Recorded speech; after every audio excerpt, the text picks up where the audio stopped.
So if we refine them down to their essence, most religions to me appear to be similar in their underlying objectives. By bringing holiness to people's lives and inspiring individuals to do the will of an omnipotent and compassionate creator, harmony can be established between humans and creation. In facing the challenge of climate change, faith and creed have a critical role to play in motivating the people of the planet to transform their personal and collective behavior and practices in order to stabilize the atmospheric concentrations of greenhouse gases. Because the truth is, the climate crisis is not a crisis of technology, but one of values. In the age-old struggle between greed and generosity, religion has always had something to say.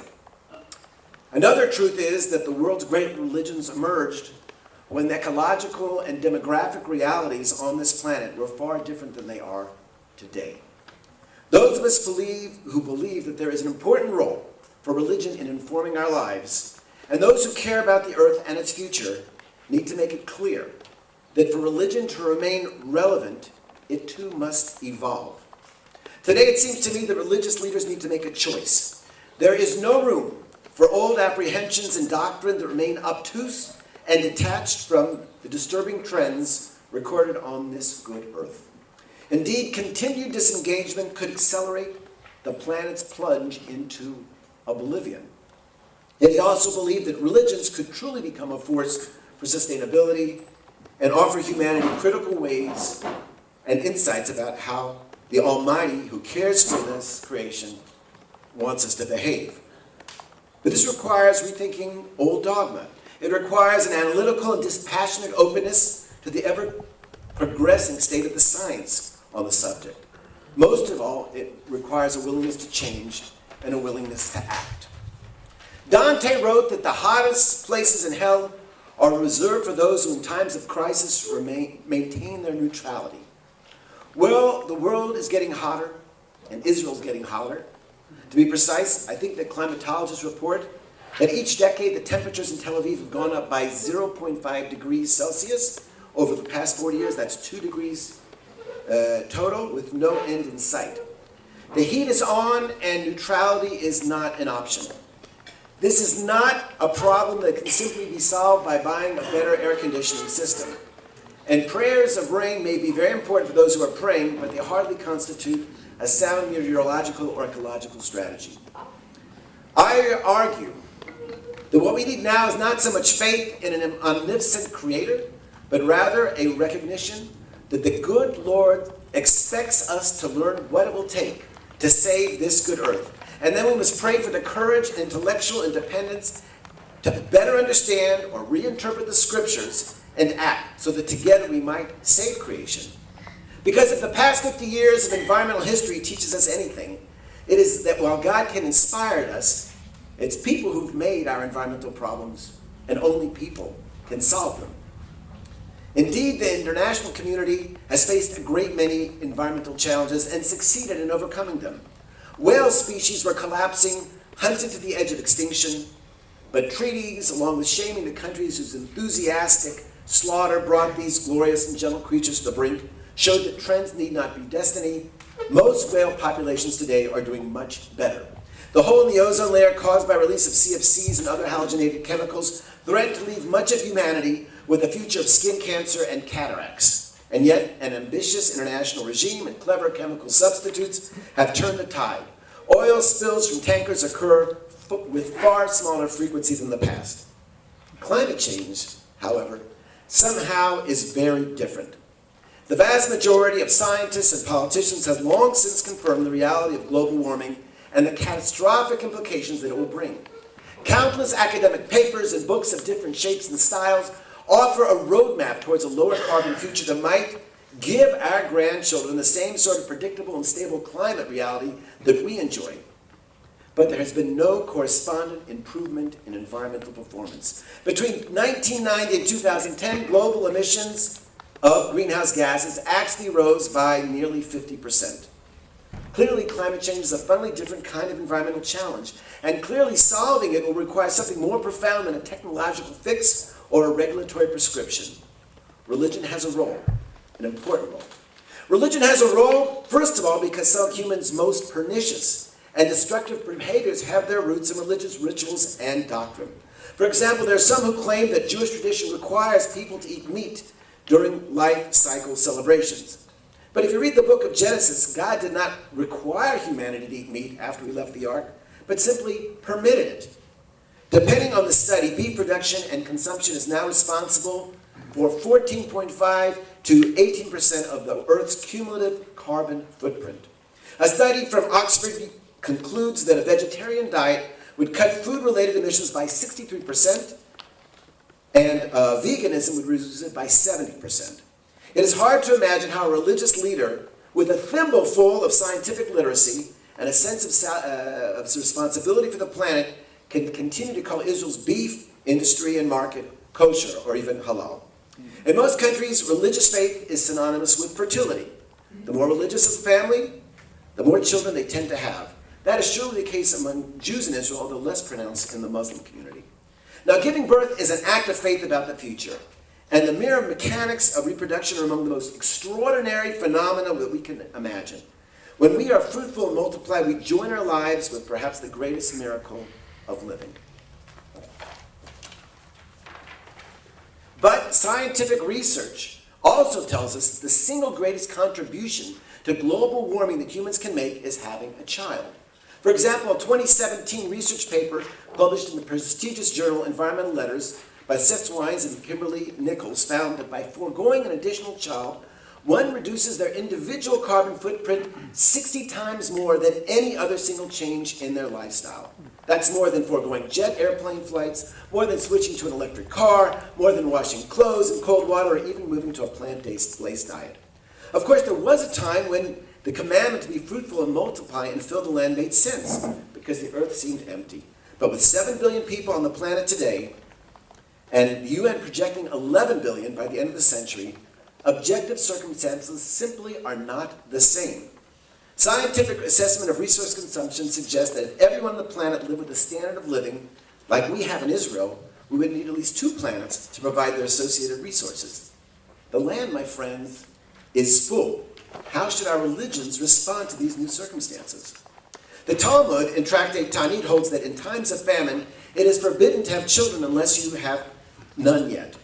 In the great debate in the Mishnah over the meaning of being fruitful and multiply, Hillel and Shammai, the rabbis who headed the greatest academies of their day, disagreed over the gender, but they had no quantitative disagreement or argument.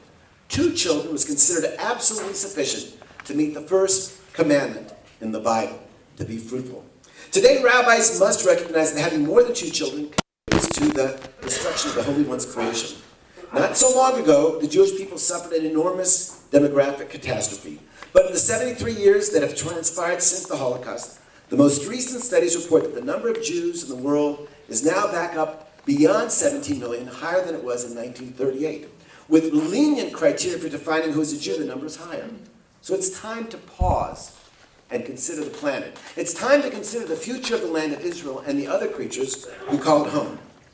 In many to do with sex and societies today, religion constrains professional opportunities for women. When motherhood constitutes the only outlet for personal and professional satisfaction, it is unlikely that women will be willing to give up the primary area of competence that has allowed them. Things may be changing, but not fast enough.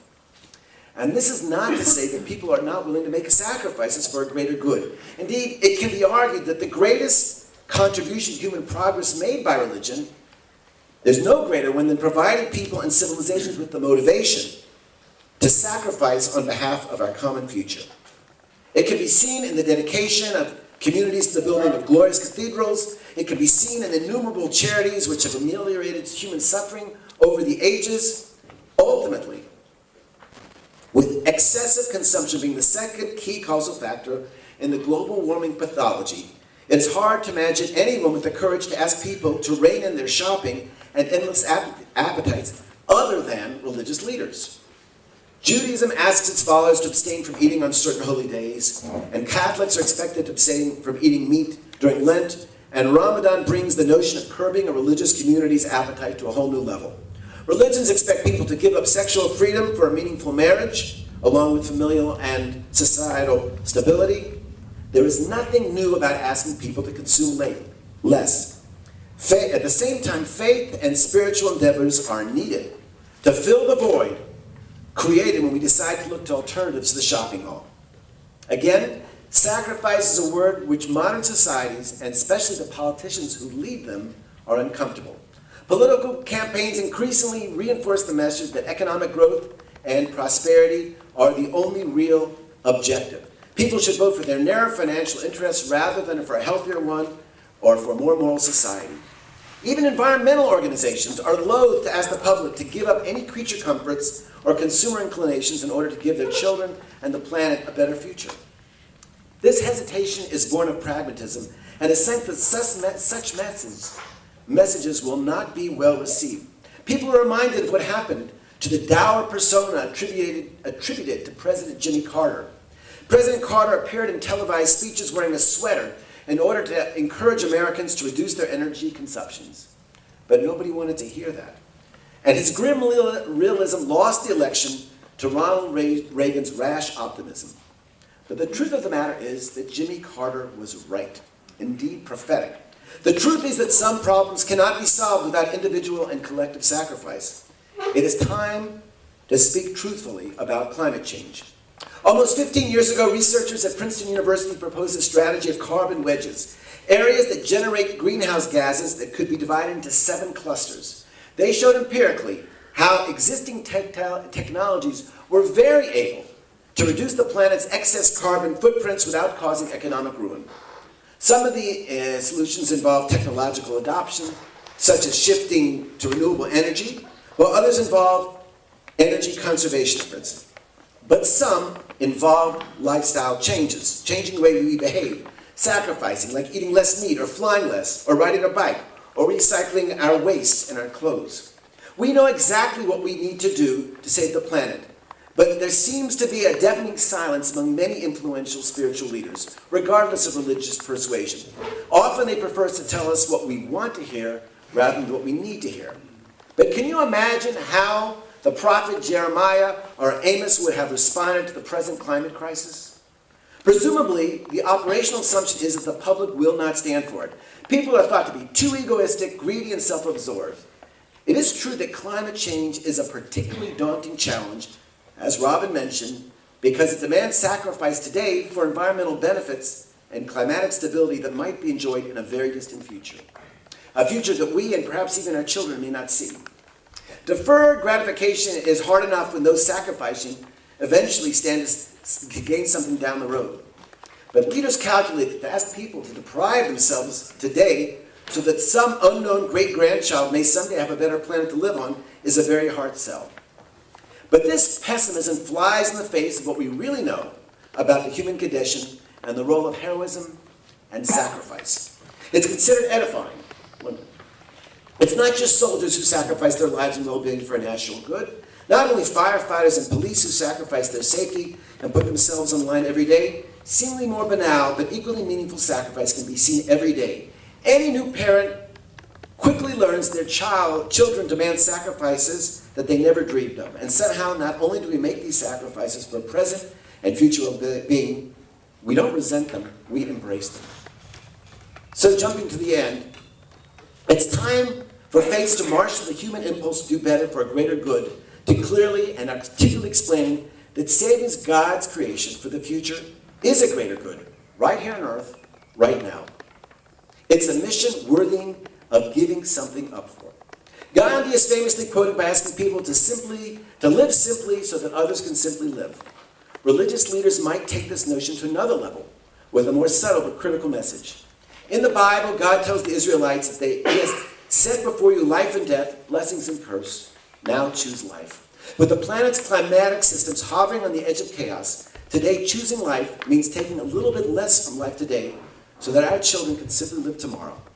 According to my theology, by doing this, we actually will end up with more. Thank you. I will talk to you about the work that we do at the Arava Institute on renewable energy to mitigate the climate change. I will talk about what's happening in our region, what kind of energy sources we use and what we need to switch to. The political circumstances of this region, the economic crisis in the world, should not be an excuse for us to stop our war against the climate change. You don't need data or scientific proof to believe that there is climate change or the climate change is not made in China. Okay.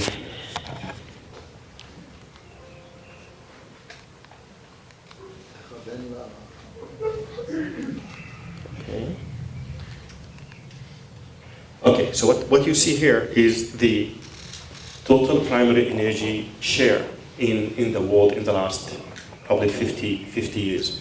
And what you see here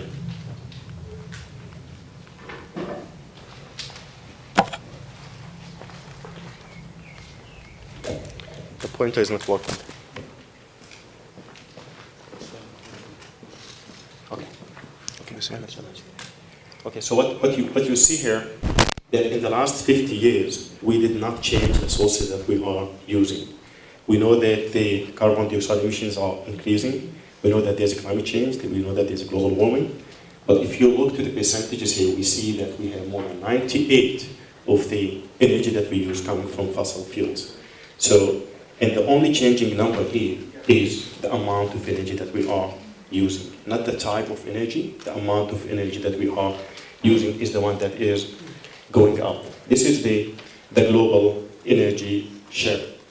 And if we look to, to Israel, we'll see also similar results.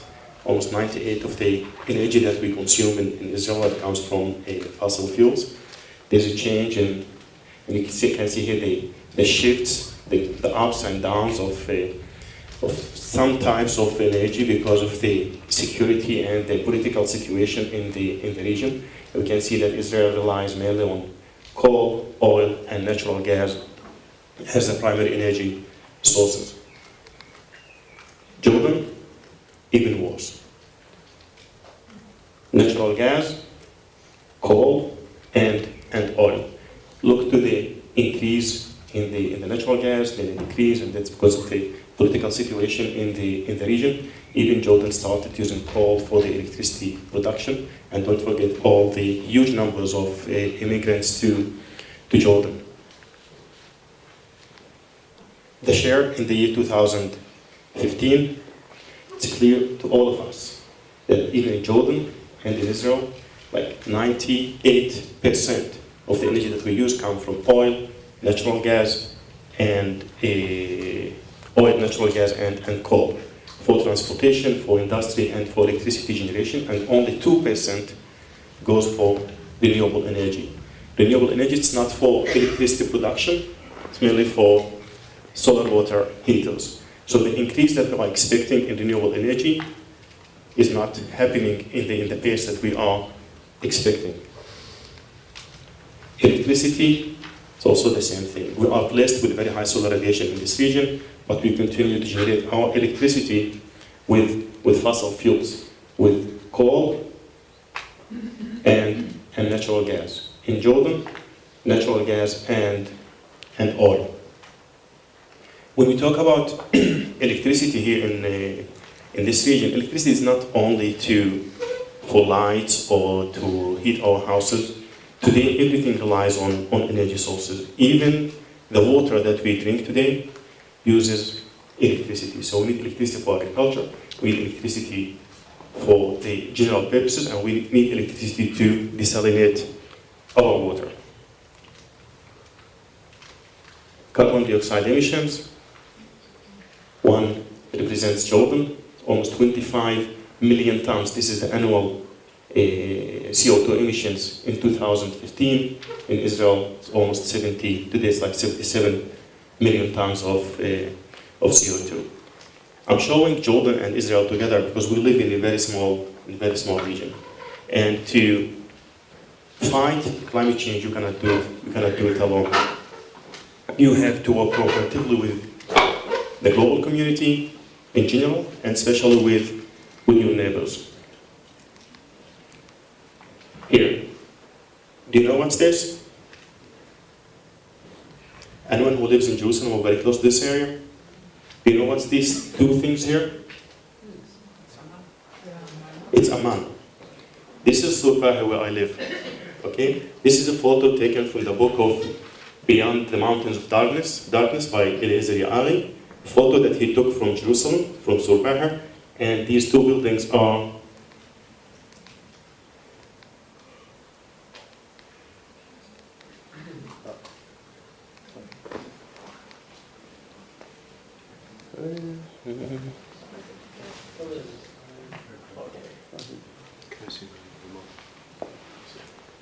so these two buildings are this is downtown Amman. Okay, these two towers in Amman. You see this, I see this from my home almost every morning if we have a clear weather.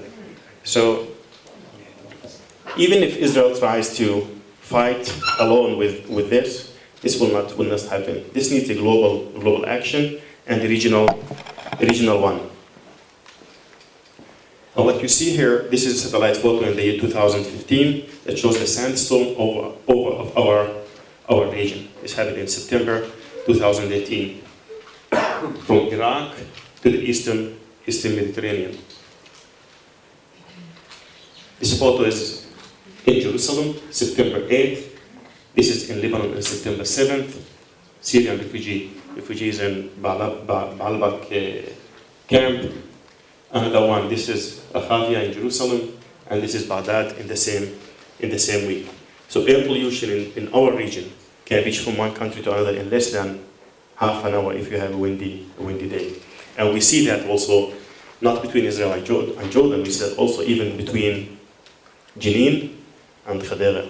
We see that because of the electricity production in Khadera and the charcoal production in Jenin. And we see that impact on people on both sides.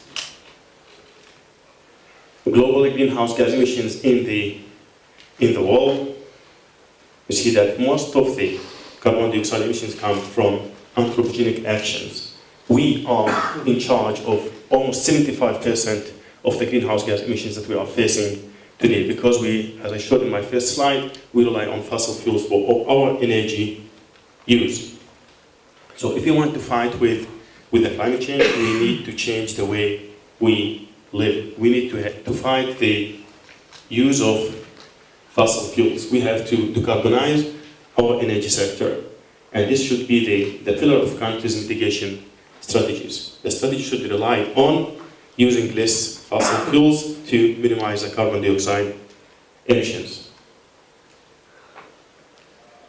Okay, so how do we do that? We said we need electricity, not only for lighting, we need it for transportation, we need it for water production, we need it for agriculture. Agriculture today relies on a modern industry that requires a lot of energy, agriculture and food. And you saw that we still rely on fossil fuels.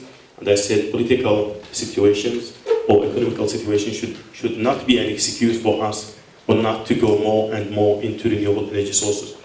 I'm an engineer.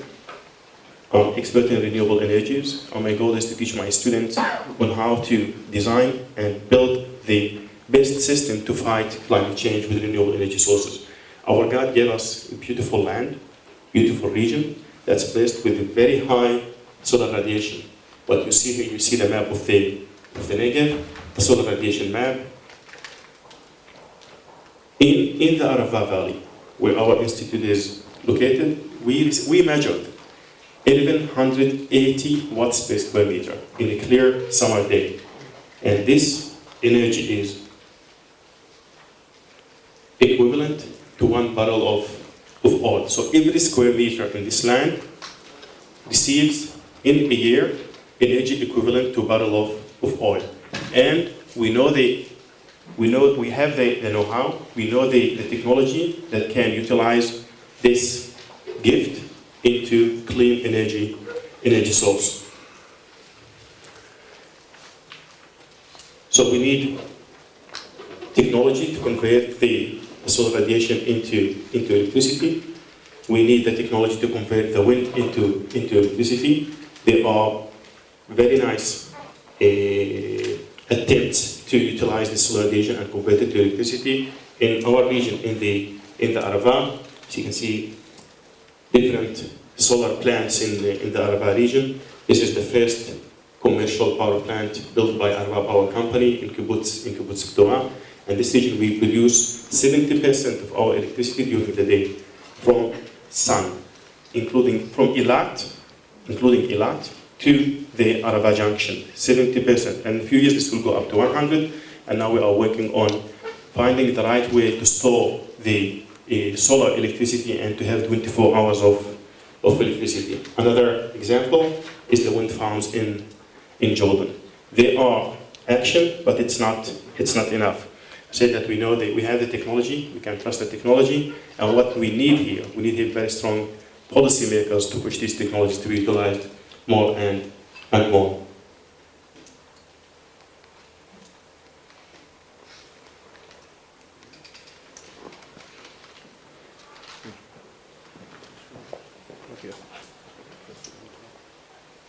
Is it enough? No, we need more energy efficiency. We need to use less, we need to produce more efficient devices, appliances, cars with very high mileage. So renewable energy alone is not enough. We have, first of all, to change the way we live. We have to consume less in order to pollute less and switch from fossil fuels to renewable energy sources. Transportation, according to the UN reports, there will be 50% increase in transport energy demand by 2050. And we know that there's a huge increase in the consumption of oil for transportation. And the penetration of electrical vehicles in the market, all of you know that it's not enough, and it's not as expected in these years. So we have to invest on more public transportation, and all of you know, and you all live in this region, and you know that this is not enough, neither here or Palestine or in Jordan. Hydrogen is the fuel of the future. It's the most clean fuel. When you burn it, you get water. I'll talk about this in a little bit. Electric vehicles, as I said, it's promising, but it's not enough. Biofuels, there's a huge debate on biofuels, competition between land, water, and food production. And I think, in my opinion, the best way to generate biofuels is generated from waste into energy. So what we do at the Arava Institute, as Ruben said, we bring people together. We bring the young people to the Arava Institute, and we try to educate them, train them to be the future leaders of this region, to cooperatively solve the region's environmental problems. We have 5 research centers. I'm in charge of one of that. It's the Renewable Energy Center, and this is one of the work that we do. We work on alternatives for fuels to generate hydrogen, to run the cars on hydrogen. The way we do it, we concentrate the sunlight using solar towers here. In the heat that's generated by the sun, we split the metal oxide to metal and oxygen.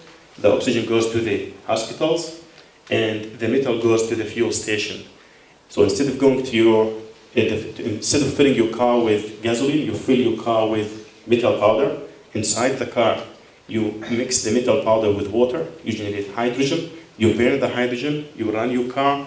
When you use all the metal, it becomes metal oxide, you go back to the fuel station and you switch tanks. And the metal oxide goes back to the solar station, and you generate the metal again. So it's a closed cycle. Your input is the sun, the output is the movement of the car.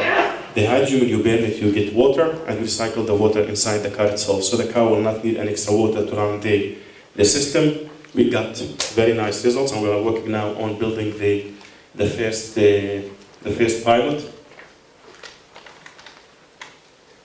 Solar air heaters.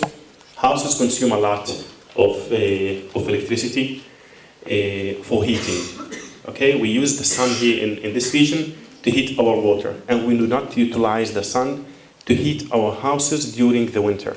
Our winter here, we've had plenty of sunny hours during the day in the winter. And I saw these systems in the US, in Vermont, in temperature was 0 centigrade, and the system worked very well. So I said if it works in Vermont, it should work in Jerusalem and in Amman.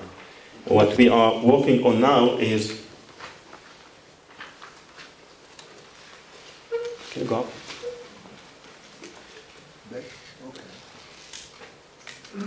Anyway, I show the system. This is okay. So we are working on a system to take the water, the air from the room, pass it through evacuated tubes here, and heat the air and send it back into the room. So it's a similar system to the solar water heaters, but we heat the air to heat the houses. And this will significantly reduce the heating cost of housing during the winter and the electricity consumption during the winter. With this system, we were able to heat the air into more than 100 centigrades with this technology that was designed to heat water, but we use it to heat the air, and we managed to do that. This is my last slide on the research that we conduct at the Arava Institute, and I invite all of you to visit our website and probably join the research that we conduct here. Most of the research that we do at the Arava Institute is transboundary research with Israel, Palestine, and Jordan. We have our partners in the 3 countries. Nature knows no borders. The air pollution, the water pollution crosses the border without any control, and we have a lot of examples. And the most probably hot one these days is the wastewater treatment in Gaza. The lack of power prevents them from treating the water. The wastewater penetrates to the aquifer. The aquifer is shared, the coastal aquifer between Israel and Palestine, and also the untreated water flows to the eastern Mediterranean. And as you know, the streams in the eastern Mediterranean, they are south-north, so the pollution goes up to Ashkelon. What do we have in Ashkelon? The desalination plants. Desalination plants were closed several times last year because of the pollution. But this is very good proof that you cannot solve the environmental problems alone. Lack of electricity from one side impacts the other side, impacts the water, impacts the air quality. Thank you, and I wish all of you a successful day. I want to tell you a story before I start. About 1 month ago, on the 12th of April, I attended in Vienna my medal lecture. I won perhaps one of the highest, perhaps the highest, in the atmospheric research, which is called the Berknes Medal. And I put a lot of thinking how to introduce my faith, my believing in God. Because I knew that the first slide that I put God, people will stop listening to me. And what happened was really amazing, because I put from Psalms chapter 115, which starts with the words, not unto us, but to you, Lord, the honor. I started with that, and I gave it only a few seconds so that I will not lose the whole atmospheric community of the world. And I was surprised to get so many responses. So it's not like what we think, but I will not talk more about it because I want to show you some of the results that are relevant to this meeting. Perhaps I will start with the uniqueness of Jerusalem climate. We are in Jerusalem. I published that 25 years ago, but I want to show you something. The uniqueness in the world climate. and then talk about some of perhaps the finding which is most in the media is about seasons, the change in seasons in this region. The summer is going to be 6 months and the winter is going to drop to 2 months. I will talk about it very shortly. A little bit about global warming, the trends of temperature and rainfall in Israel, and what Tareq was presenting. We worked a lot about this severe dust storm in Israel, in the region, from September 2015, and some lessons from that. Now, the uniqueness of Jerusalem climate, we published almost 26, 27 years ago. Let me show you something. People don't realize that the amount of average rainfall in Jerusalem is about the same as in London. Look here, it's 572 millimeters in Atarot, and it's 594 millimeters in London. I hope it will not change in Jerusalem, because it's dropping. And I will show you here in a moment. But the sun in Jerusalem, we have much more sun. And these are two blessings from God. Water and sun. No life without them. But in Jerusalem, we have double the amount of sun. And what I did, I put all the main cities in the world on one slide, and I separated into 4 quarters, which represent, and you can see this quarter represents high sunshine and high rainfall. These are the 2 stations of Jerusalem, and London is here with the same amount of rainfall, but less than half of the sunshine.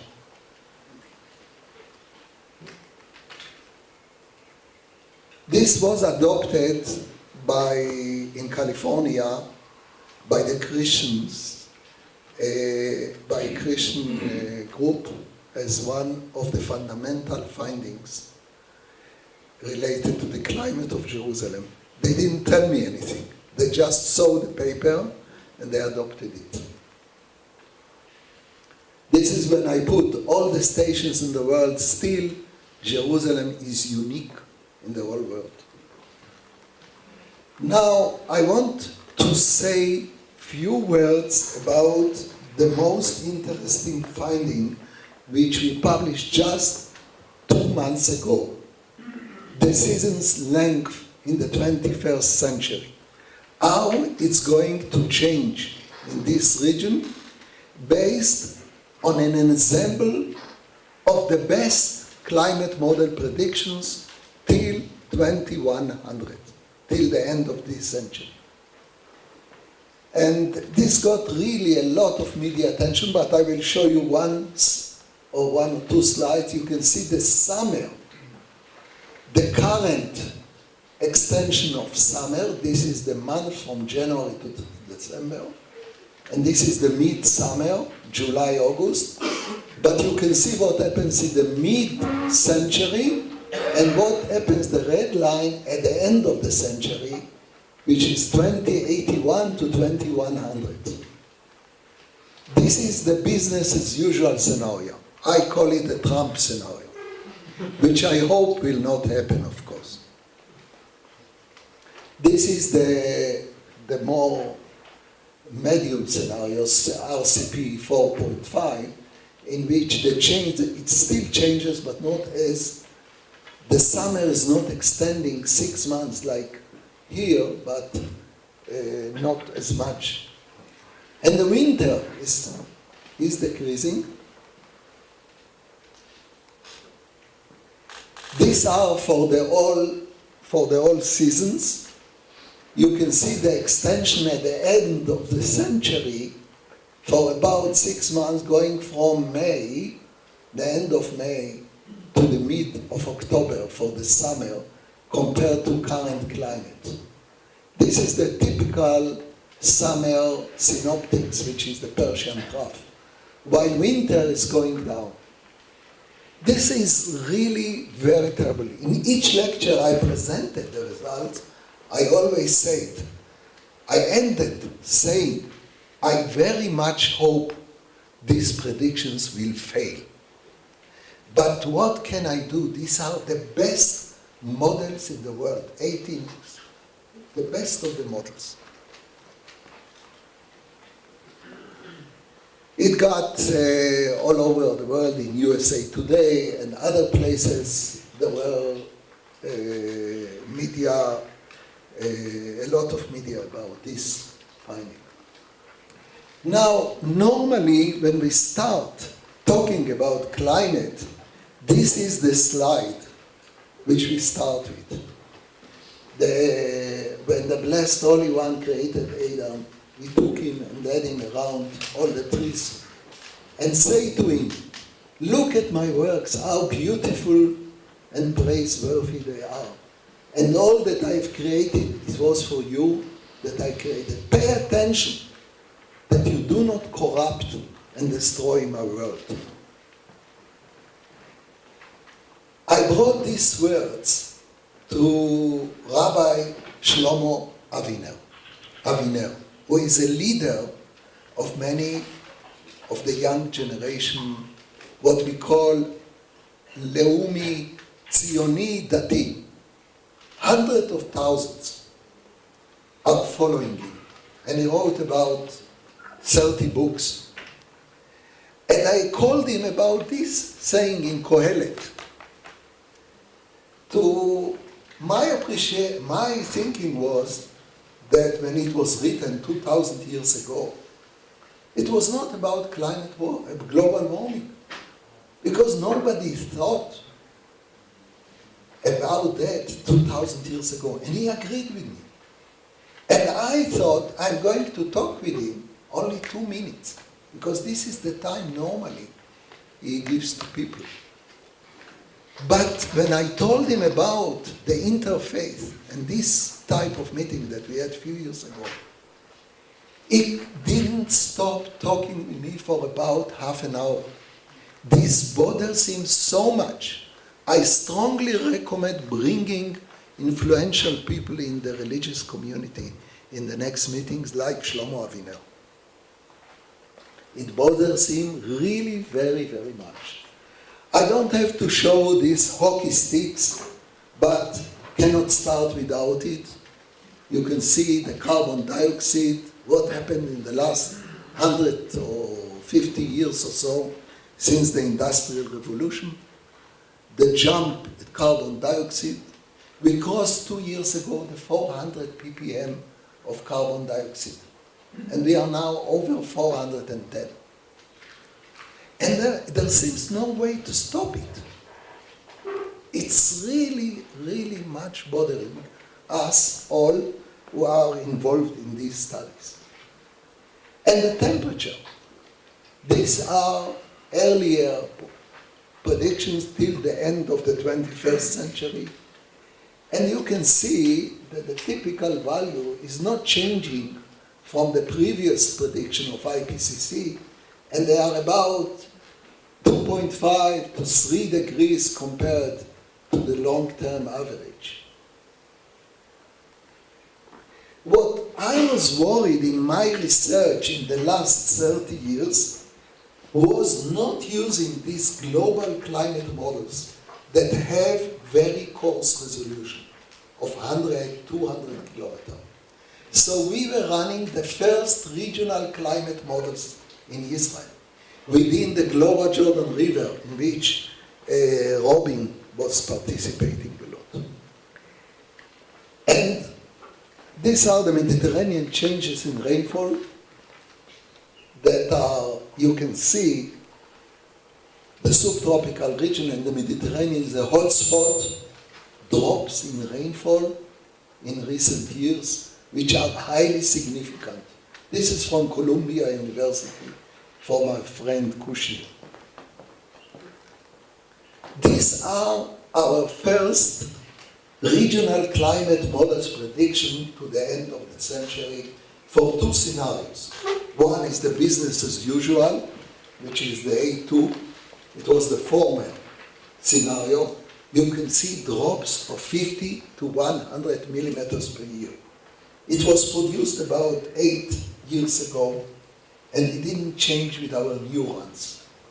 This is really a disaster. About 80 to 100 millimeter drop per year. And we see it. In recent years, we do see it. I was so happy to hear in the news this morning that yesterday the North got additional 60 millimeters. They were below the normal values already for several years. So these 60 millimeters brings it close to 100%. They are normal average. But we are still in a very bad situation. Here's a question. Does it matter when the rain falls? I mean, it was very late. It matters, but for hydrology, even if it's late, it's good.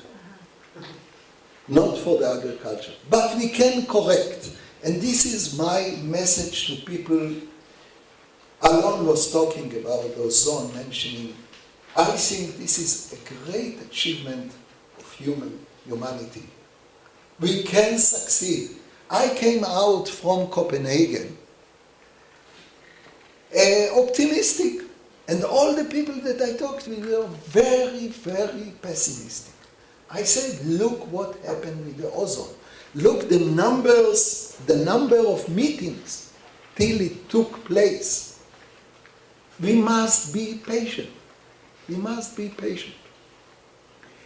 And the same thing is with climate change.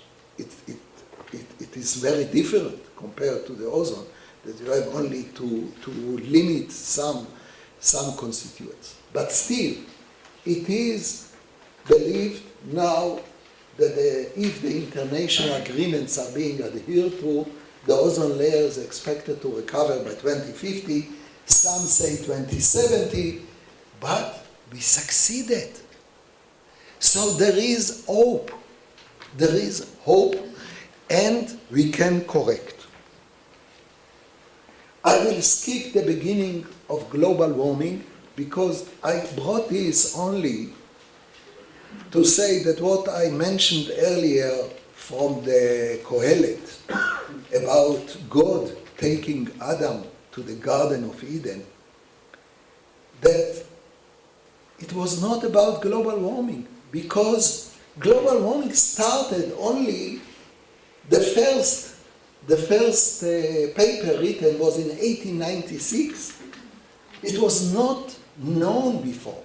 And Professor Crutzen, the Nobel Prize winner, he gave the name Anthropocene. We never had such a period in the world climate that man is changing the climate. And you know what? Many scientists are still skeptical. They don't believe it.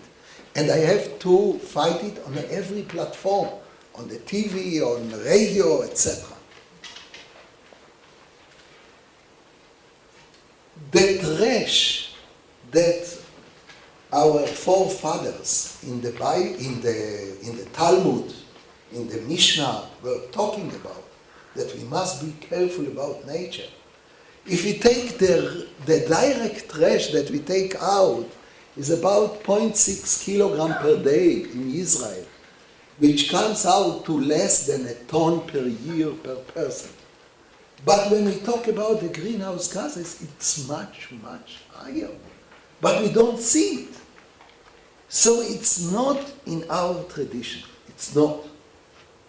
The anthropogenic, for example, carbon dioxide sources are about 150 times higher than the natural volcanic source. So natural balance is not conserved. Now, the dust was mentioned by Tareq and by...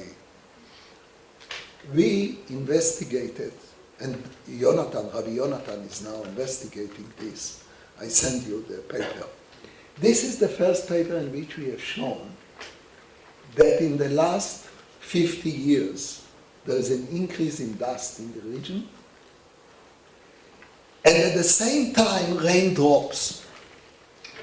I told Rabbi Yonatan, this is in the Bible.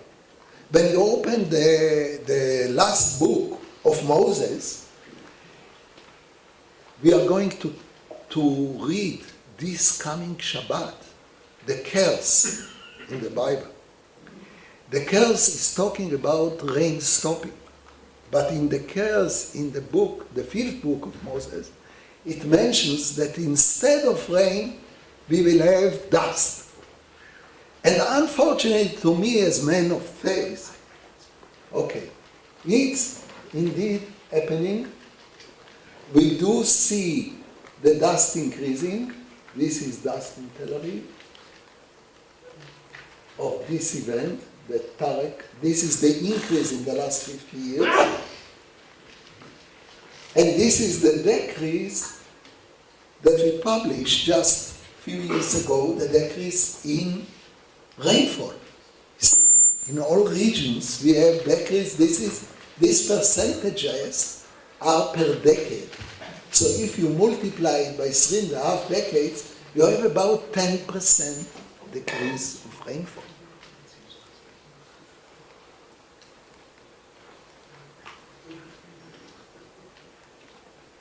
I will skip that. I want to say only 2 more slides. In the EGU, which is the largest conference in Europe, in Vienna, I presented last year the dust storm from Syria as a potential new aerosol source in the eastern Mediterranean.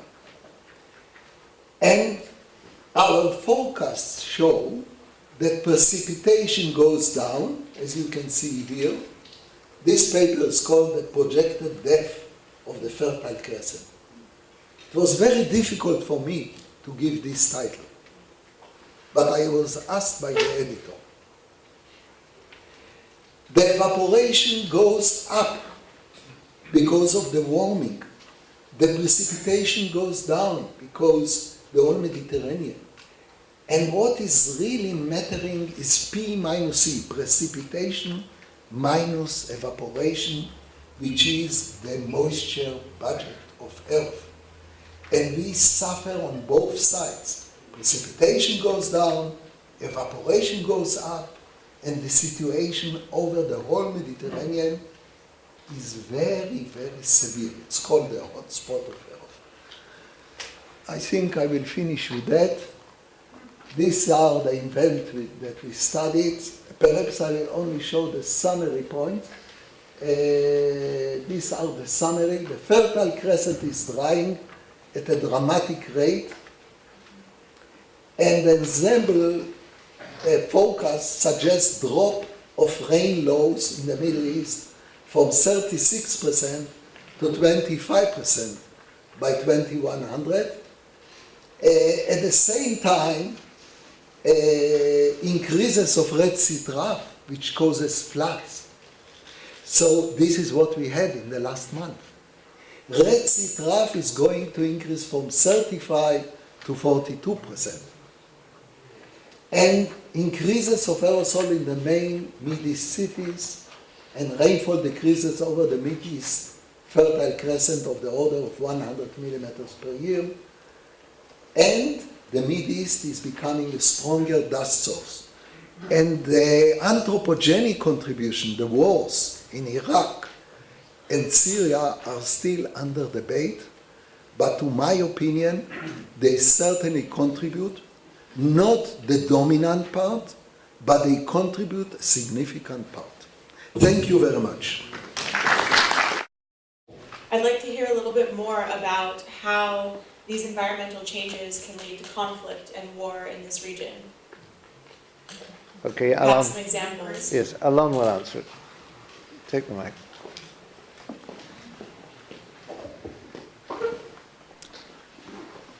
There's more articles than you can shake a stick at that document the antecedents of the present Syrian civil war, showing that it was sort of the implosion of local agriculture that forced a lot of people off the land. Irrigated agriculture could somehow get by. People relied on rainfall, could not.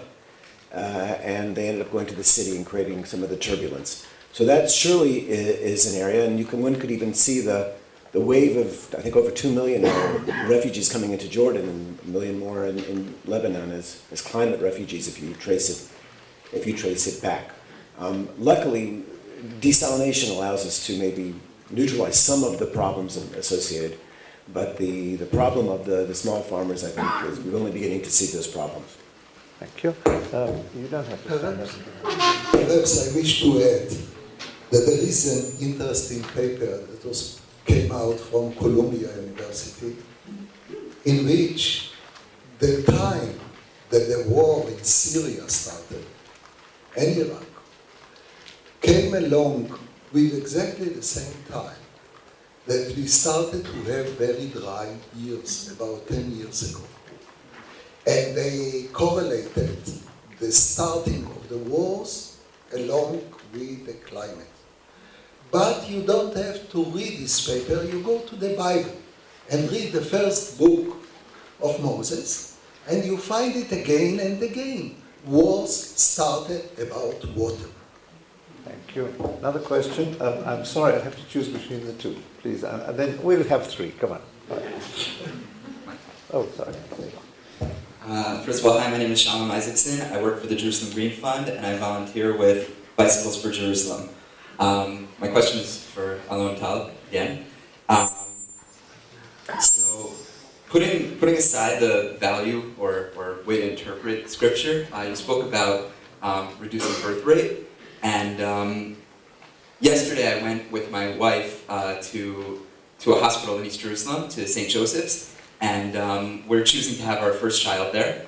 And one of the things we were most impressed about was that in the span of a month, they have the same amount of deliveries that Shari Tzedek has in basically one day.